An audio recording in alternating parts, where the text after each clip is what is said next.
Welcome to my channel Juragan Science. Kali ini kita akan membahas IPA atau Science Class. Sebelum kita mulai, silakan sobat-sobat bisa like, subscribe, and comment di channel Juragan Science. Oke, kita akan membahas IPA kelas 7 bab 1 tentang hakikat ilmu sains dan metode ilmiah. Lebih tepatnya yaitu review bab 1 buku paket halaman 41. Oke, langsung saja kita mulai. Ada 6 cabang utama ilmu sains, yaitu astronomi, biologi, fisika, kimia, geologi, dan ekologi. Sebutkan fokus masing-masing cabang ilmu tersebut. Yang pertama, astronomi. Astronomi itu mempelajari tentang tata surya. Yang kedua, biologi. Biologi mempelajari makhluk hidup. Yang ketiga, fisika. Fisika mempelajari gejala dan fenomena alam serta sifat-sifat benda. 4. Kimia. Kimia mempelajari zat atau materi perubahannya atau reaksi kimia. Kelima, geologi mempelajari bumi dan perubahannya. Ekologi mempelajari interaksi makhluk hidup dan lingkungannya. Pertanyaan kedua, identifikasikan 5 hal yang akan menimbulkan masalah keselamatan di laboratorium IPA dalam gambar berikut. Berikan alasan kalian mengapa hal tersebut menjadi masalah. Mohon maaf, di gambarnya sini kurang jelas karena keterbatasan ruang ya. Untuk lebih jelas silakan sobat-sobat bisa melihat sendiri di buku paket.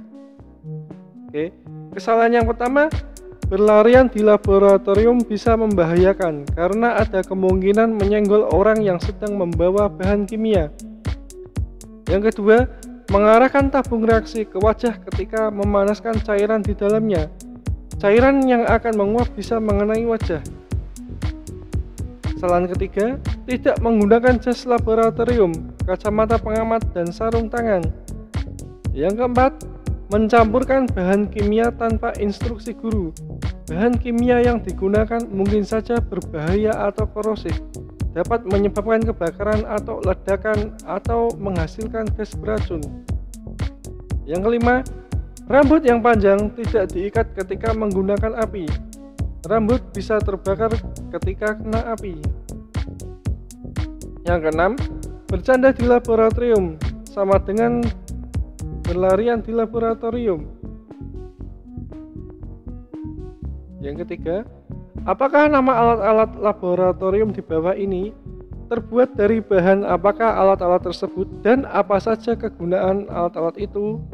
Tuliskan jawaban kalian dengan lengkap. Yang pertama, ini disebut gelas kimia.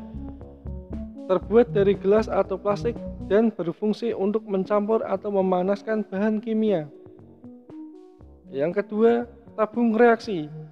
Terbuat dari gelas atau kaca, berfungsi untuk mencampur atau memanaskan bahan kimia dalam jumlah sedikit. Yang ketiga, cawan porselen. Terbuat dari keramik, berfungsi untuk menguapkan cairan dalam suatu campuran. Yang keempat, gelas ukur. Terbuat dari gelas atau plastik, berfungsi untuk mengukur volume cairan. Yang kelima, corong.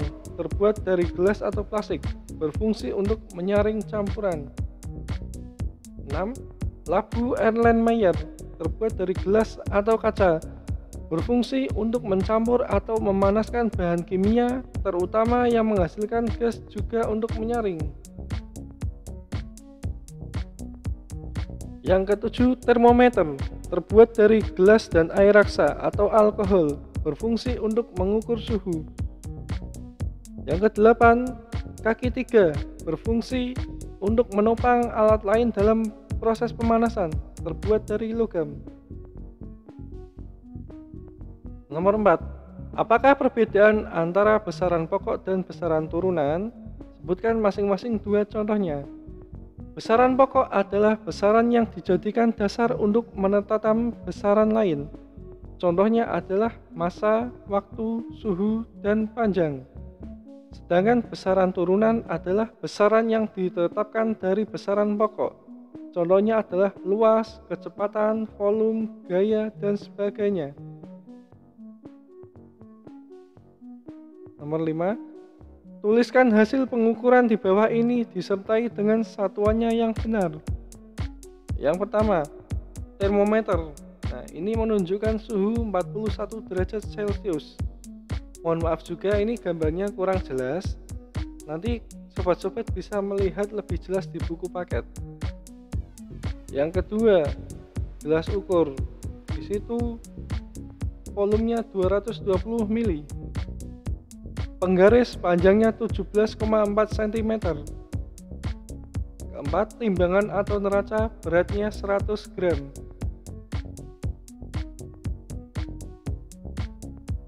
Nomor 6, berdasarkan gambar di bawah ini, tentukan volume batu. Nah, volume batu mula-mula adalah 20 ml. Nah, setelah batu dimasukkan, volume air berubah menjadi 40 ml. Hal ini berarti volume batu sama dengan volume akhir kurangi volume mula-mula, atau 40 kurangi 20. Jadi volume batu sebesar 20 ml. Sekian pembahasan dari saya. Thank you for watching. Jangan lupa like, subscribe, and comment di channel Juragan Sains. Terima kasih.